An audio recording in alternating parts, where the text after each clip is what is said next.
Good morning, everyone. Sure. Very nice to see that so many of you were able to join this webinar on emission factors for carbon accounting. My name is Kenneth. I'm one of the co-founders of Carbon+Alt+Delete. And I will host this webinar today together with my colleague Felix, who will do the heavy lifting today. I'll let him introduce to you in a second. Maybe before we really get started, some housekeeping rules. So you are always muted and you cannot unmute yourself. Sorry for that, but just to make it a bit more manageable on our side, you can switch on your camera. So you're invited to do so, but don't feel obliged. We record the call, so be aware of that you're not picking your nose when you switch on the camera. And in terms of interactivity, we try to make it as interactive as possible through the chat. So most of you do have quite some experience with emission factors. The goal of this webinar is also to exchange ideas, to learn from each other. So please put your questions, reflections, ideas in the chat. We do have a Q&A at the end, but don't wait until then to put your remarks in the chat. We'll keep an eye on it and maybe already address them as we go. Before we dive into the content, let me quickly introduce who will present today. So as said, I will host the webinar. And for those who don't know me, I'm actually the CEO of Carbon+Alt+Delete. But as said, the heavy lifting will be done by Felix. So Felix, feel free to quickly introduce yourself. Hello, everyone. Indeed, I'm Felix. I have the wonderful title in Carbon+Delete as Carbon Expert. It's definitely a sign that if you have a young company that you can pick your own roles. My role here in Carbon+Delete is to work on everything which is methodological. So emission factors, emission methodologies, protocols, like everything that goes under the hood, which is not programming in our software, I would say. Thank you, Felix. What is the agenda for today? I'm joining from New Zealand, if people find that interesting. Kenneth and I are almost as separated as you can be at this moment. It's winter here and dark. The good thing is we cover quite a bit of time zones with that. What is the agenda of today? So the goal of the webinar is to discuss emission factors and how to use emission factors in carbon accounting. Maybe some of you joined another webinar we hosted about 3 months ago on the greenhouse gas protocol. During that webinar, there were a lot of questions, reflections on emission factors. I think we're all struggling a bit with finding very good, solid emission factors. So that's why we decided to organize a dedicated webinar on those emission factors. The first two aspects are a bit more quote unquote theoretical, where Felix will explain more details on the emission factors itself, the different dimensions.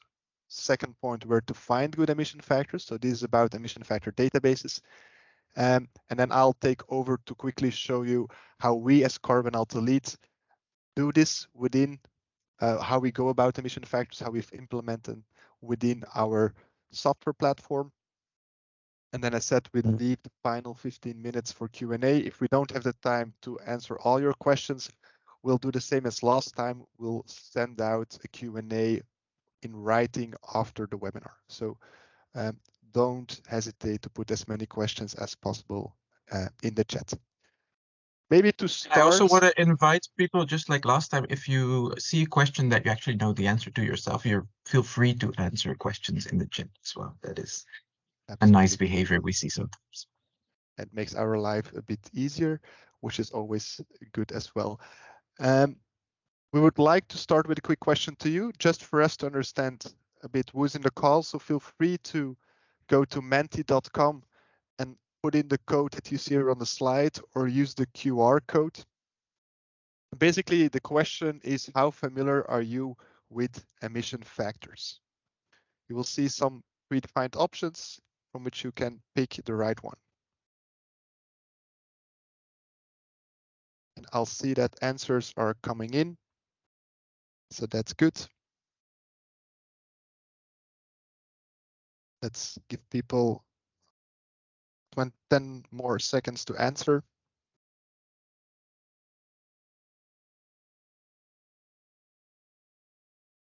think we have an interesting group of people, Felix, because that's exactly the group of people that we're aiming for, people that use emission factors, that want to know all the details, but that are not yet a walk-in emission factor database themselves. I'm quite intrigued by the 16% that are walking emission factor databases. Those seem to be interesting people to talk with. Very good. I think that the trend is clear. Do this 76% of the people that want to know all the details behind the emission factors. Let's see how far we get with helping you with that. And I invite in particular the 15% walking emission factor databases to help us with that and also interact in the chat. That being said, Felix, you can use me as your slide clicker. So let's jump straight into it. Yes. The first two sections that are coming up are indeed deep dives into these emission factors. We're gonna split it up in two sections. We're gonna focus on the numerical part first. So emission factor is a number, but it's actually more than a number. There's multiple numbers representing multiple things, and we want to just explore the 4 dimensions of that. That's the greenhouse gas, the life cycles, the biogenics, and the market and location part. We'll dive in those 4 things. And then the second part, more like methodological, is a bit like how to find good emission factors, where are sources, and especially what are good criteria that you should be looking at when you're exploring those emission factors.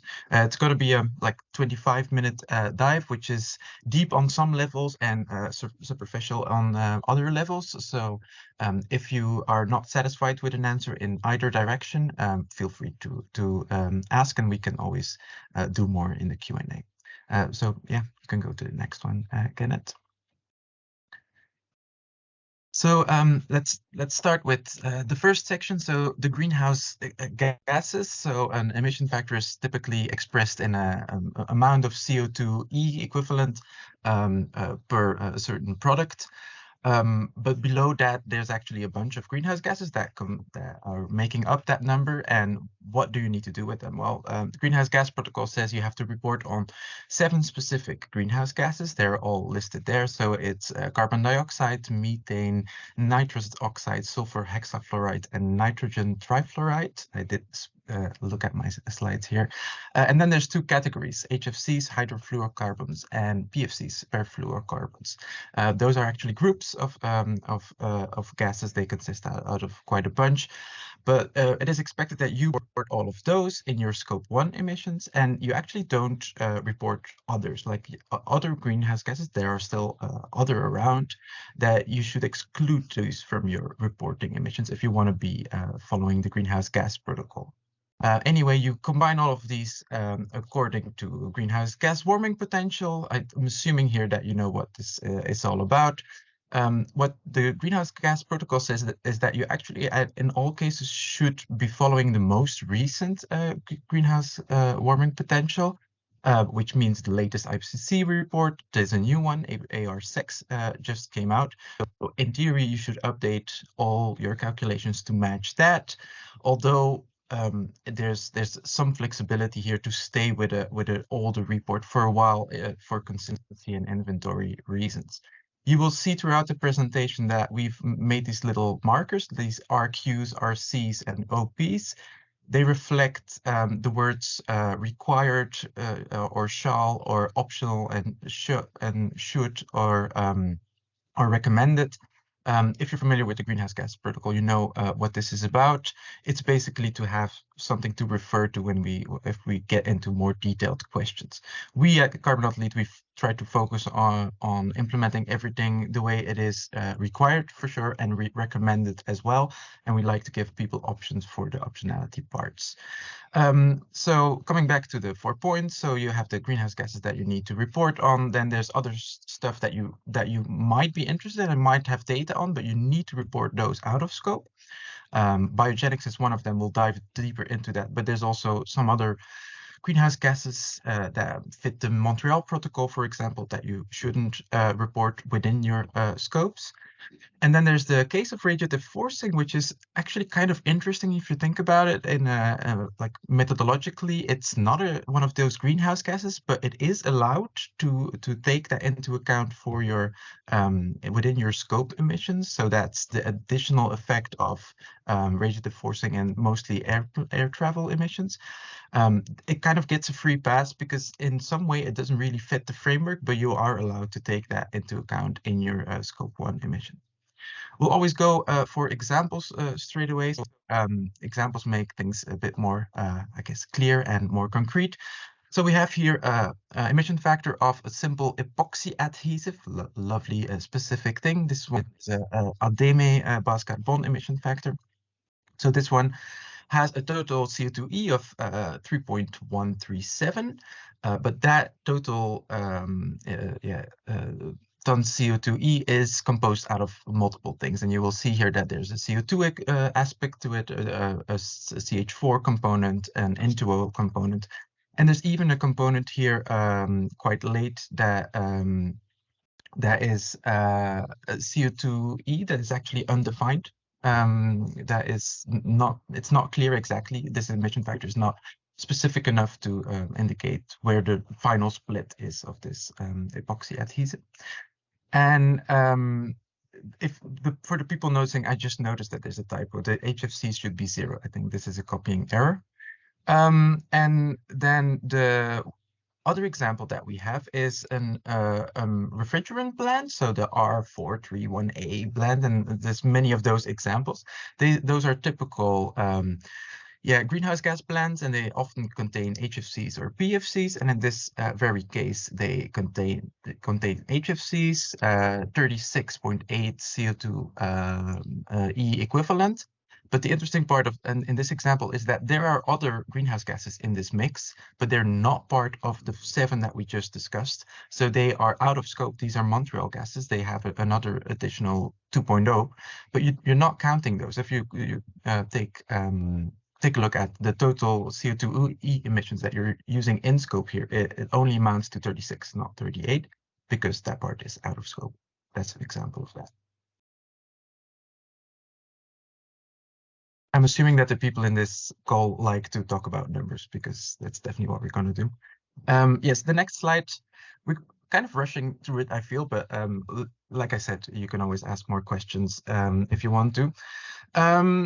So the greenhouse gas protocol, what does it say about life cycle emissions? So this is a big thing, of course. So emissions don't only happen in the combustion phase of fuels. There's also emissions that happen before the fuel is combusted, specifically generation emissions and transmission and distribution emissions. So they relate here to things that happen in your scope 1 or scope 2. And things we want to stress about this here is that the energy generation part, that is really about the fuel extraction part. So it's really fuel related emissions. So it's about fuel extraction, it's a transporting of fuel, and it's a processing of fuel. What is not a part of that, and it's often confused, is like the assets of the assets that produce that certain fuel. So to be concrete, your the digging up of oil will be part of this, but like the machine that was digging up the oil, that is not part of this. Like that is an asset, and that's reported differently. So that's important to make that distinction, especially in like solar panels. It can be confusing. It's not the production of the solar panel. That's not a generation emission in the sense of this definition of life cycles. So to come back to the life cycles, what do you need to do with this information about life cycles? So there's a part of your emission factor that comes before the event, and there's a part of the emission factor that happens at the event, at the combustion event. So if you're reporting in scope 1, then you can only use the combustion event. You cannot use the part that was upstream. You need to report that part that was upstream in your scope 3. In your activity 3.3 in your fuel generation emissions. But once you start working with fuels later in your inventory, so within your scope 3, for example, you're reporting on fuels used by your product, for example, then you're actually it's recommended that you use life cycle emissions. That means that you use an emission factor that combines both the upstream phase and the combustion phase. So basically there's these two parts, and if you're reporting in scope 1, you split them up and you report them separately. If you're reporting in scope 3 or you're using in scope 3, you're merging them together. So let's look at an example if that helps. So we have here 1 megawatt hour of grid electricity in the lovely country of France, and there's 38 kilograms of CO2 coming from that. France has quite a bit of nuclear, as you can tell from this number. But there's additional emissions that are part of this emission factor. So the fuel generation part here, 13.8, and the transmission and distribution part. So transmission and distribution, that is the energy lost in the system through the cables, basically, to get that electricity to the place where it needs to be. The fuel generation part, if you think back about the remark on energy generation, this only refers to the additional emissions that were produced by digging up fuel to produce this electricity. So typically natural gas, it could be coal maybe, but that is the part that this is referring to with fuel generation. Anyhow, if you would be using this emission factor in your scope 2, you would say 38, and you would use those other numbers to report later in your energy emissions. However, if you were using France grid electricity later in your inventory, somewhere in scope 3, for example, let's say people in France using grid electricity to use your product, then you're actually expected, or at least recommended, to use the life cycle emission factor, which combines all of them, and that would be bigger, would be 56.9. I hope this is clear for people.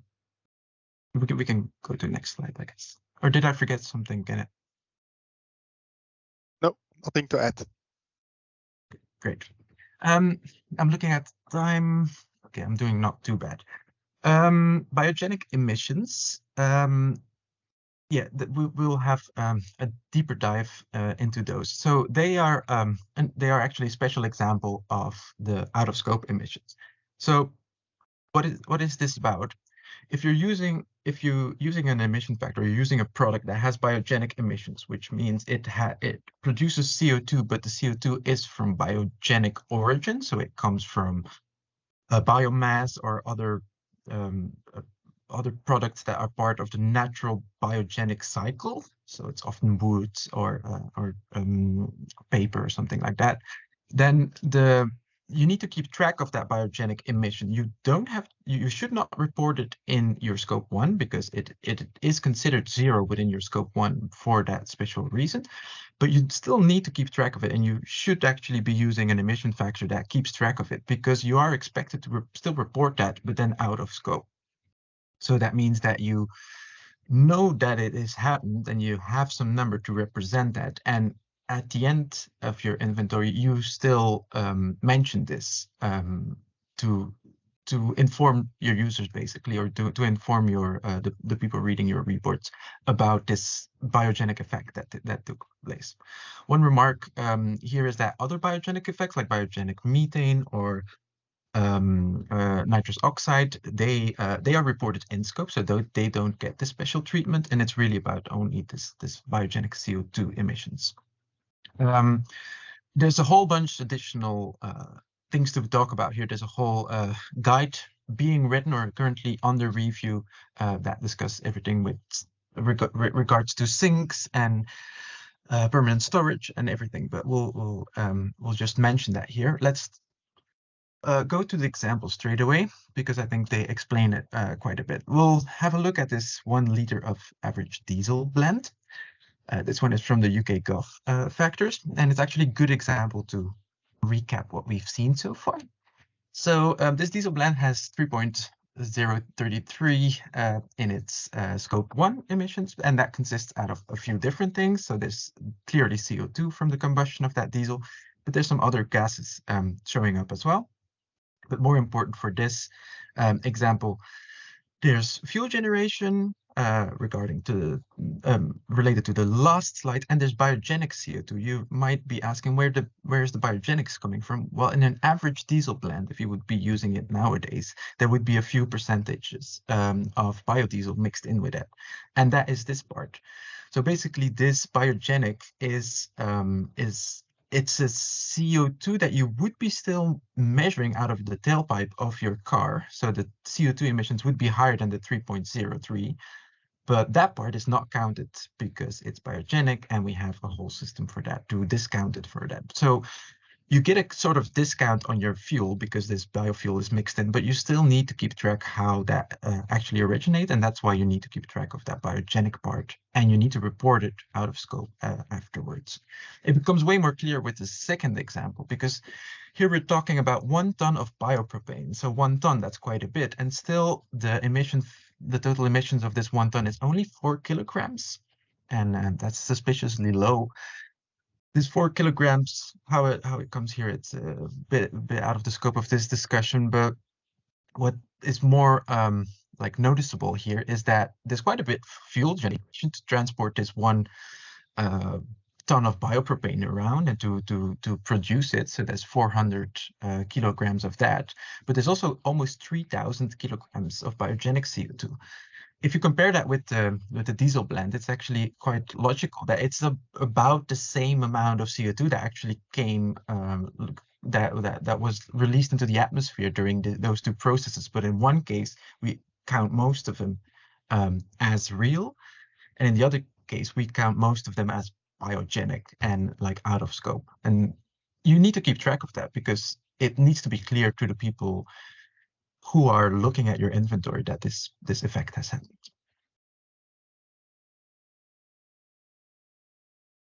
I see you nodding, Kenneth. Thank you for that. And then we're going to leave the area of the fuels, I guess, and we're going to talk about electricity again a little bit. So market and location based. So just a quick recap on those definitions, although I'm assuming that everybody is aware of them. So location based is about calculating the electricity emissions based on the borders. So like the regional or the country borders of the place where you consume that energy in. While market-based is calculating electricity emissions based on the contractual obligations of the person using the electricity, or the person or the organization using that energy. And there are two different approaches, and they both have value. They are very complementary. And basically, the Greenhouse Gas Protocol advice is you shall report both of them wherever it is possible. There is a way to get around it, and you can also only report the location-based if basically it's not available in that region. But the moment you start using market-based, you should definitely report both of them. An additional thing here is the energy supply emissions, so these transmission and distribution things. The Greenhouse Gas Protocol kind of gives you freedom. You can choose to either continue to use market-based or switch to location-based in either example for those. So you basically have to pick which one is more suited for your situation. And just a remark that this same principle applies for steam heat and cooling, which is also scope 2 emissions. So let's look at the examples again. So we have 1 megawatt hour of green electricity, an EU average, actually. This is from the IEA emission factors database. So if we would use location-based energy for this, location-based the method for this, then we would come out of 235.5 kilograms. Yeah, as you can see, composed out of a few different greenhouse gases, and then there's a transmission and distribution aspect to it. So that's the location-based version of them, and that same emission factor has a market-based variant, which is 0, because of course it's green electricity. It was bought with green certificates within the EU, so it is 0 according to the market-based reasoning, I guess. And then yeah, the greenhouse breakdown is 0, and transmission and distribution in this case is also 0. And you can see that both of them have value, and both of them carry information. It's not one or the other. That's why the dual reporting standard is there, to just tell you, please report both of them, so your readers of your report can be well informed what happened.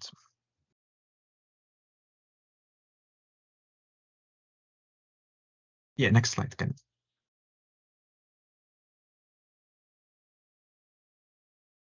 I thought you could tell from my dramatic pause. Yes. So let where me to find? Yeah. Yeah, so let me set up the logistics again, and then you can do the voiceover. So on the second piece, emission factor databases, again, we have a question for you, which is basically where do you get the emission factors from? So if you go to the same Menti link, use the same code, or just refresh your app or your browser, you should see the question, which emission factor databases do you use? With quite some options. So well, I see answers are coming in. So we're curious to see what databases you're currently using. Again, give people some time to answer it, and then Felix, you can take it from there again. It's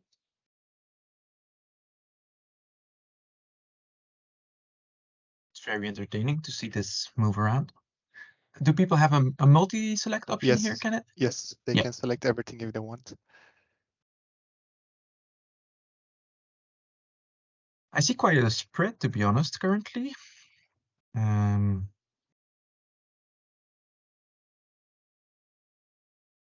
the good thing is Kenneth, we have at on least timing, the top three already. Kenneth, on timing, can you remind me? I was supposed to finish already at 11:30, wasn't it? Yeah, it would be good if we take, let's say, somewhere between 5 to 10 minutes for the second piece, and then we can do how we go about Carbon+Alt+Delete in around 10 minutes, and we still have 10 minutes for Q&A. So that's good. Yeah. Okay. Let me stop here and switch back to the slides. By the way, we do share the slides, so if you still want to answer, I leave it open, and then we share the final results with you over email. Felix, I noticed quite a spread. Definitely all kinds of emission factor databases were used. I like to see that some people do very own research and go into academic papers, and then people that like to use free data sets from government or non-government agencies. If you would add them up, that's quite a big one as well. Okay, great. And then yeah, people using BASE from the UK. I think it's going to be called UK Gov in our slides, because that's a more general term that we use. Anyway, so 6 metrics that we decide are important metrics, or we suggest are important metrics to evaluate emission factor databases.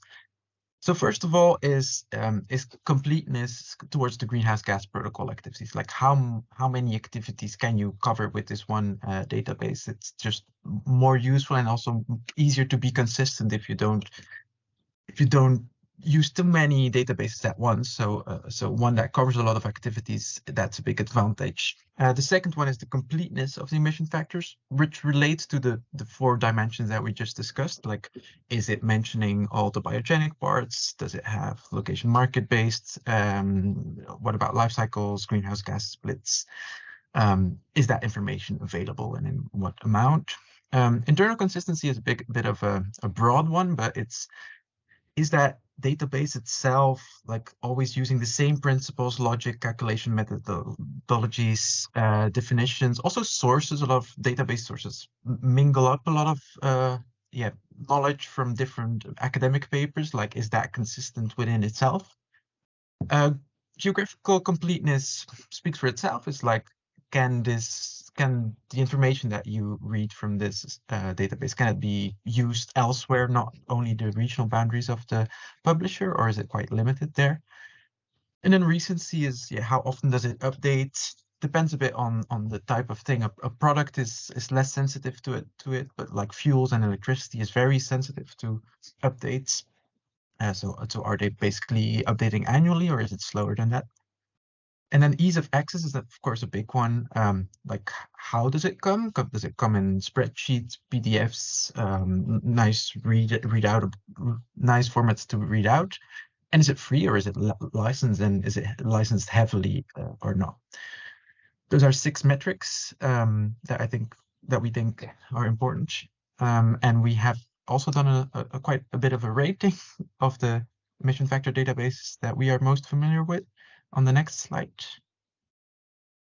You should see the slide already, Felix. Oh, yes, I don't. Ah, okay, now it's coming. Yeah. All right, very good. Yes, so this is probably the most opinionated part of this whole presentation, is where we do a quick rating of the different databases that we have laid out here. So UKGov is the base. We talked about ADEME is the French one, and then IEA, IB are electricity emission factor databases. EcoInvent is clearly familiar to most of you, and local is a bit of a summary that we make to the concept of using your local government publicated database.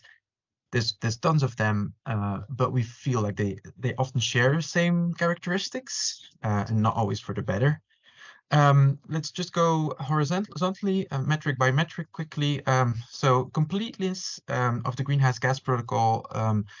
Some of them really stand out here. The bigger databases cover quite a bit of ground, although none of them cover all ground. Electricity databases are clearly limited, and local databases often are quite limited in their scopes as well. For completeness, we see quite a big variance between databases. There's ones that do really well and have a lot of these dimensions covered, and then there's a lot that either don't report on life cycles really well, or they don't report on biogenics really well, or they combine, like IEB doesn't do any of those, and often local databases have quite a bad track record there as well. And internal consistency is the word do heavy lifting here. There's a lot in that, and we see a lot of great examples, but we also see databases that go and pick sources from all over the place and don't really have someone or a team in place to actually filter that information and reorganize it and reapply principles. And you can tell that that this degrades the quality of a database. Geographical completeness, I think, was speaking for itself, so I'm going to skip that. Recency, the ones with green do a very nice yearly update and are great. The electricity databases have it a bit more difficult sometimes because they can move very slow. IEA reports up until 3 years in the past, correct, for emissions, which has to do with their methodology. They do their best, but it makes it hard to use them on recent years. And then ease of access, I think the ones in red have very high license fees attached to them, which is very limiting for some people and smaller companies. And the ones that are in yellow are usually free, but they sometimes are very hard format-wise, and don't make it easy for you to read out all the numbers from all the different locations.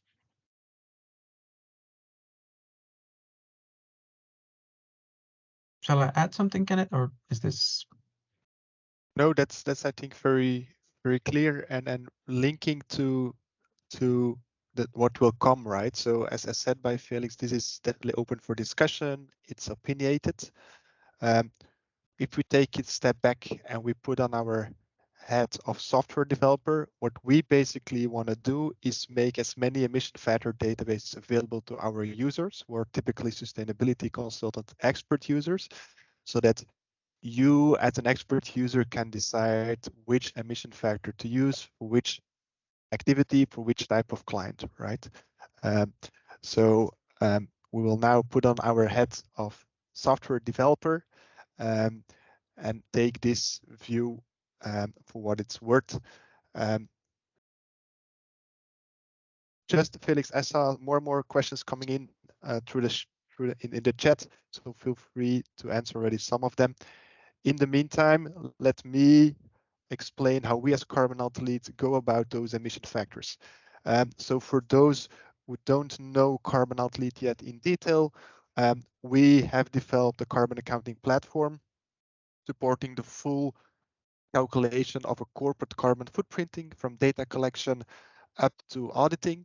where of course today the focus is really on our carbon accounting engine, which is the part here in yellow. How we work, it's also important to know, is that we never work directly with companies. We always work with sustainability consultants because we very much believe in a model where companies need experts, like most of you in the call, would do this carbon footprinting day in, day out. You know, we need person who are walking emission factor databases themselves or want to know all the details behind the emission factor, just to make sure that the carbon footprint is done properly, correctly, in particular on scope 3. And we, as said, as a software provider, built a tool to make the life of this sustainability consultant easier, that he or she can do those carbon footprints quicker and in a more standardized way.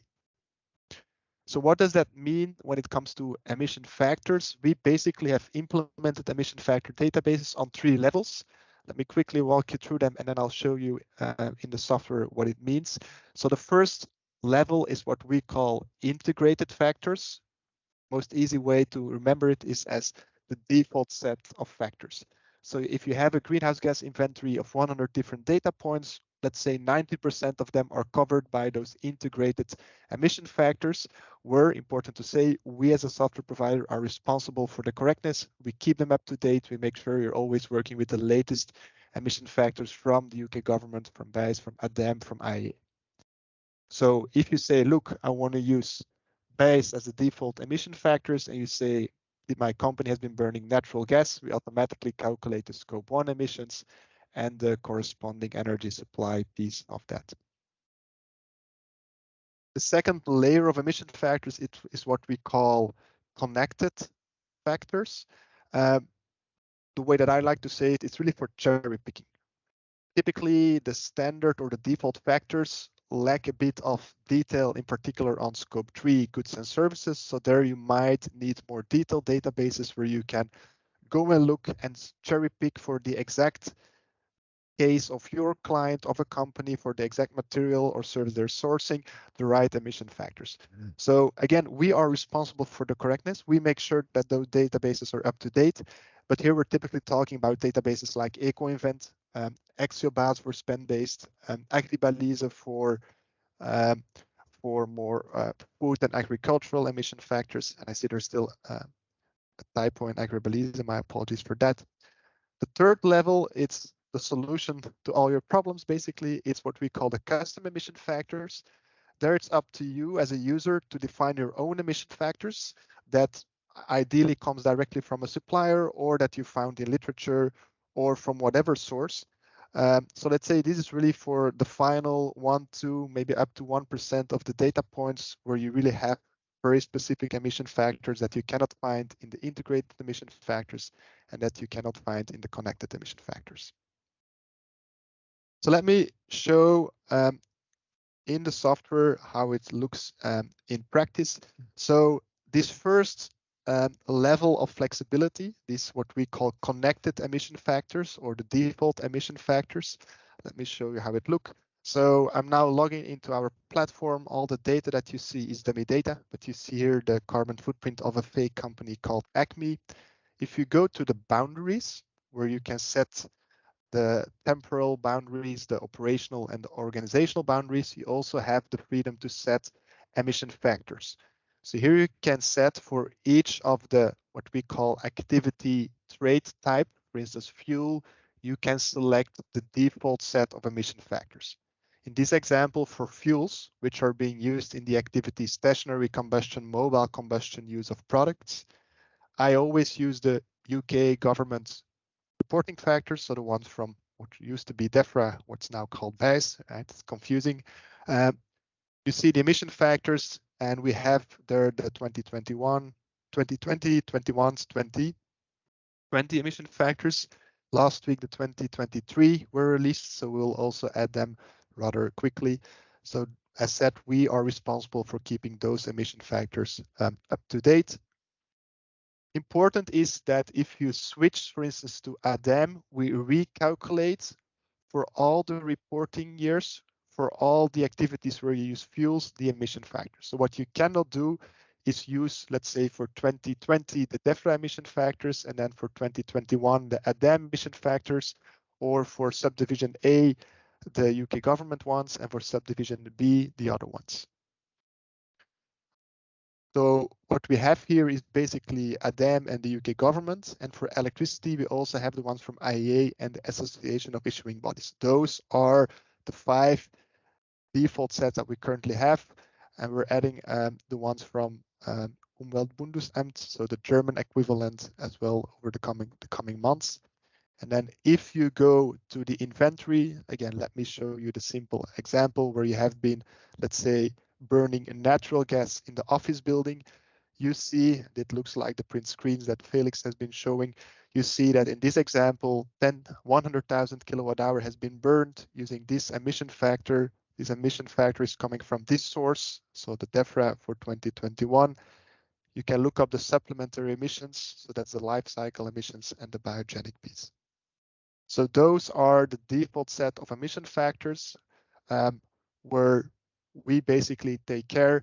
You can change them, but even if you don't change them, you always find a good emission factor and you are covered basically. The second level are those connected emission factors to really cherry pick. So how does that work? So currently, here we are, too many things open. My apologies for that. So if you go to emission factors, here we currently have EcoInvent. We are a reseller of EcoInvent.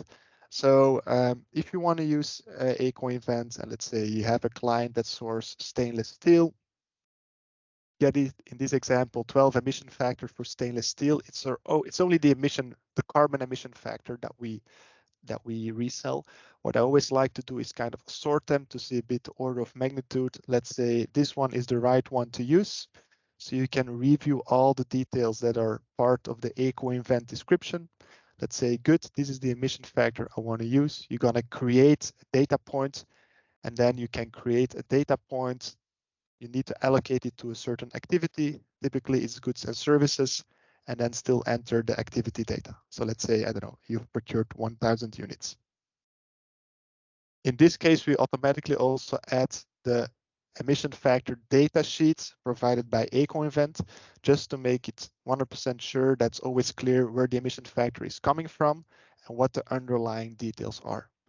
So here you get, again, all the same information from EcoInvent.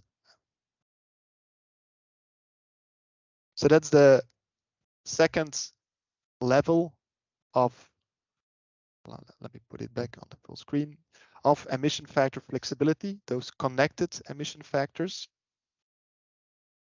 And then the third piece are custom emission factors. So as said, this is basically up to the user to define his or her own emission factors. We are currently doing an update on that. So today you can create a custom emission factor. Let me show you in the software as part of the inventory. So if you go to the inventory, you can go to custom and you can create here a custom emission factor. The example I always like to use is, for instance, the example of last mile delivery, where you have more and more of last mile delivery companies being able to tell to their clients, look, for every parcel that we ship, we emit, for instance, 10 kilograms CO2 equivalent. So then you as a consultant can take this data and say, look, my client has shipped 1,000 parcels, 10 kilogram per parcel. So overall 10 ton of CO2, it's part of my transport downstream activity. Ideally, you add a supporting document, very important for audit purposes. Typically then a document coming from, in this example, DHL, proving that they really emit 10 kilogram per parcel. So this is how we currently go about custom emission factors. We do get quite some fair questions to bring that basically one level higher. So we will, or we are updating the software that you can define centrally custom emission factors and then reuse them within a certain company or even across companies. So that's one update. And a second important update that we will do is that currently you only can define custom emission factors as one number. but as Felix has explained, an emission factor is way more than just one number. So we'll give the same flexibility to the custom emission factors. And this will also be a solution, I think, to some of the questions that I saw popping up in the chat. A lot of the databases, emission factor databases, are not 100% correct. For instance, IEA has very good electricity data for scope 2, but then they don't have the full energy supply data, the same for AIB.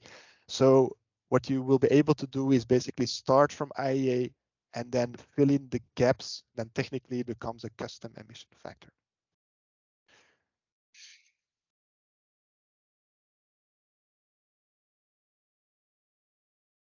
I see a comment from Aline that the last part was muted. Was that about me? And was anyone else experiencing the same issue? I see people nodding. Heard you All well. right. All right. I had a screen issue for a while, but I'm not sure if that was only on my part. Your screen looked frozen, but okay. Then it might have been a local thing on your side, Aline. Feel free to put a question in the chat, or even better, feel free to reach out to Felix and he will explain. There's one question later. that I think still you can answer. Did you explain what the licensing with EcoInvent is about? There was a question in the chat how that goes. So how in general, how do we go about paid emission factor database, right? Which is both for EcoInvent case, but also for IEA. So technically we are resellers of those databases and we make the cost of those databases part of our license fee. So we have decided that if you buy a license from Carbon+Alt+Delete, automatically you get access to IEA and automatically you get access to EcoInvent because we find it important that all our users have access to those databases. That brings us to the Q&A kind of on time. So we have 10 more minutes to address the most important questions. So I don't know, Felix, did you have time to look at the questions and see what's coming or popping up often? So I have 3 questions selected here that I definitely want to answer, but I might if you can do another sort, feel free to throw another one at me. I'll start with I'll start with a short answer to someone asking about flag and non-flag emissions. We're definitely looking into everything that comes with the flag regulations. Since it's currently still under draft, we are also looking at it in that regard, and we will be adapting the whole software structure to be able to comply with all the flag requirements after that. So it's on its way, I guess, in some way. So then questions regarding supplier preferred and spend-based emission factors. I think that is useful. So supplier emission factors are indeed still the best ones to use. So if you have a reliable supplier-based emission factor that represents a certain product or represents the energy that you're buying from them, then you should always go for that. Like generalized emission factor databases, even the good ones, are still a compromise. So if you can trust the emission factor that you get, you should be using that one. If you cannot trust it, then you should, I guess, communicate back to them that you have issues with that emission factor, and try to look from there what can be done. Spend-based emission factors is it's a bit of a necessary practicality at sometimes. So it's definitely not a great resource to be using for a long time because it's very, very rough and it has a lot of error margins. But depending on the context, it can be very useful. It can especially be useful to do a bit of a rough analysis of goods and services. We do provide spend-based emission factors. Most of them that we have right now is coming through the ADIM circuit. There's quite a few in there, but we're also actively working on Exiobase for the people who are familiar with that one. It's kind of a high requested emission factor databases that we will be adding to the list in the upcoming quarters. So that I think is the answer to that. We still believe that actual activity data related emission factors give the best results, and that's why we focus on that, but we see the need for the span-based ones as well. And then there was a more technical question about the what you do with overlapping with reporting periods that don't overlap with a certain year or a year of a validity period of a certain emission factor. That is a very good point. So our emission factors in our software actually have a time dimension to it. So you will be using the same emission factor in different reporting periods, and then it will adapt to the reporting period, to the time that you were using it in. And the logic we apply there, and that's actually quite a standard logic across databases nowadays, is we basically pick the median date of the period that you've just identified. So if your period was 18 months, let's say, the median of that will lie in one of the years, and that is then the year of the emission factor selection. It makes it just more transparent because there's only one source to be pointed at for that emission factor, and not a combination of multiple sources. And it's just more straightforward, basically. And the difference between the years is usually small enough that this is acceptable. Are there any more questions from the chat that you've identified?